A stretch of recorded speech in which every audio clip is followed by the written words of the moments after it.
In today's video, I'm going to teach you how to restrict Google Drive access. By the end, you'll know exactly how to limit who can open a file or folder and lock down public links, so only the right people can see your content. Start by launching Google Drive. You can do this on the web or in the mobile app. If you use multiple Google accounts, make sure you're signed into the one that owns the file or has the right permissions to change sharing. This avoids confusion and ensures the options you need are available. Next, find the file or folder you want to protect. Think about whether it's a single document, a set of photos, or an entire project folder. Keep in mind that folder sharing controls who can see everything stored inside it, so choosing the folder can be a quick way to apply protection across multiple items. Now, tap the More icon, the three dots next to the item's name. On desktop, you might also see this by right-clicking the file or folder.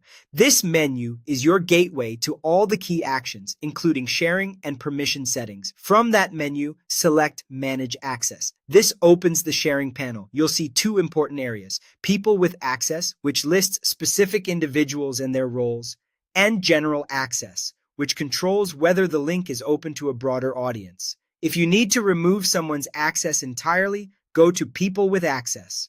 Tap the person's name and choose Remove. This immediately revokes their ability to open the file or folder.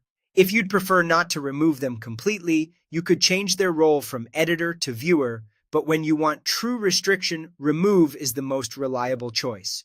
Note that if the person has the item open, they'll lose access once it refreshes.